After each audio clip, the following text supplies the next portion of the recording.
Alors je suis Philippe Chesinski, un des cofondateurs de CitizenSide. Donc, CitizenSide qui est une entreprise qui permet à tout le monde d'envoyer ses photos et ses vidéos d'actualité qui sont traitées ici par nos journalistes, qu'après on diffuse sur le site et qu'on revend à des médias.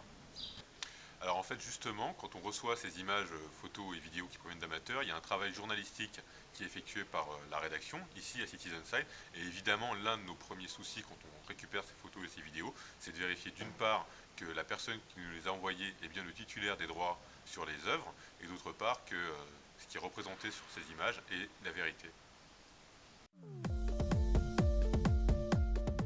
En fait, les grandes tendances pour nous dans les années à venir, d'abord ça a pris beaucoup d'ampleur. Aujourd'hui, la plupart des médias se sont rendus compte que les images amateurs font partie intégrante de l'actualité. Ça, c'est le premier point. Et le deuxième point, c'est que c'est une tendance lourde sur les années à venir et qu'on évolue, nous, à CitizenSide, pour donner encore plus de pouvoir à nos contributeurs, d'une part dans la modération des contenus entrants, et d'autre part en introduisant un petit peu ce qu'on appelle du social gaming pour faire du reward auprès de nos contributeurs. Alors, le social gaming pour CitizenSide, ça va se décliner en plusieurs points. Tout d'abord, c'est un bon moyen de rétribuer la communauté, puisque toutes les images qu'on reçoit, photos et vidéos, ne sont pas vendues. Donc c'est une manière de les fidéliser. Et d'autre part, c'est très important pour nous, parce que ça va nous permettre d'avoir un niveau du contributeur, en fonction des grades qu'il aura obtenus, et ça va nous permettre une facilitation pour la modération du contenu. Si un contributeur a un niveau très élevé dans le jeu, on sait qu'a priori il est fiable parce qu'il aura beaucoup contribué, il aura beaucoup interagi avec le site, et ça c'est très important pour nous. Et enfin le dernier point, c'est que ces contributeurs qui ont des grades élevés vont pouvoir nous aider dans la modération du contenu, puisqu'on pourra leur donner des pouvoirs. Il pourrait y avoir des ambassadeurs par région, un petit peu comme il y a des mayorships sur Foursquare, et voilà, ça c'est une tendance lourde pour nous du journalisme citoyen.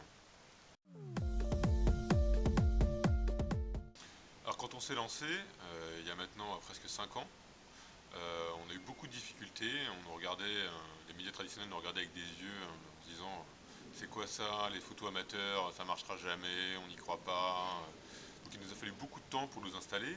C'est vrai qu'en 2007, quand l'agence France Presse est arrivée au capital de la société, ça nous a fait beaucoup de bien puisque ça nous a crédibilisés. Et ensuite, au fur et à mesure, le flot d'images amateurs étant de mieux en mieux, les amateurs couvrant de plus en plus d'événements, ils se sont rendus compte que finalement c'était un matériau dont ils avaient absolument besoin pour illustrer leurs articles. Et aujourd'hui, en tout cas, dans la plupart des rédactions, c'est plutôt bien considéré, et c'est considéré comme du travail de professionnels, en tout cas puisqu'ils sont là pour témoigner. C'est-à-dire que l'amateur va arriver sur un événement, va témoigner de ce qui se passe, et ensuite ce matériau brut va être traité par des journalistes professionnels. Donc c'est une nouvelle source d'information pour les médias traditionnels, et aujourd'hui c'est considéré comme tel.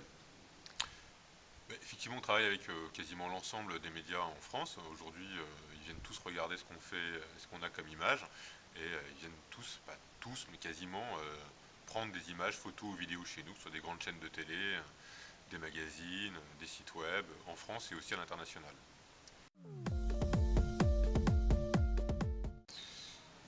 En fait, le Social Media Club, on m'en a parlé il y a 2 ans, je crois, quelque chose comme ça, quand ça c'était déjà lancé en France, bien sûr.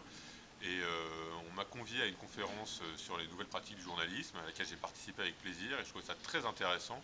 Et c'est un très bon endroit où les professionnels du social media justement sont là pour discuter, pour débattre, et c'est très enrichissant. Et je trouve ça très agréable de pouvoir discuter des futures pratiques, de tout ce qui tourne autour des nouveaux médias.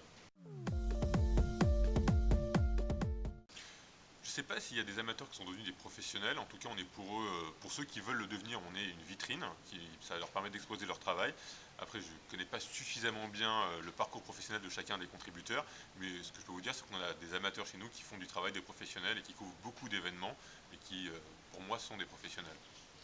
Alors, évidemment, les journalistes, le métier de journaliste change, évolue, et heureusement, l'arrivée des nouvelles technologies, évidemment, ça fait que ça fait évoluer le métier, comme ça fait évoluer, les nouvelles technologies font évoluer tous les métiers. Les chirurgiens travaillent sur d'autres outils qu'il y a 50 ans, les garagistes aussi, les journalistes c'est pareil, ils écrivent plus sur une machine à écrire, ils écrivent avec... ils ont des ordinateurs maintenant, ils utilisent des nouvelles sources d'information, des images amateurs, ils utilisent Twitter, ils utilisent les réseaux sociaux, et donc évidemment le métier change, et il y a peut-être pour certains moins de terrain, mais plus d'informations. Je pense que c'est un vieux débat qui, à mon sens, n'a plus lieu d'être.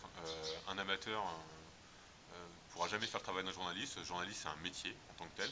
Les pratiques évoluent, mais ça reste un métier. L'amateur, ce qu'il peut faire, c'est témoigner de ce qu'il vit. Voilà. Après, il y a différents degrés d'amateurs. Il y en a qui sont plus doués que d'autres. Il y en a qui peuvent quasiment écrire des articles.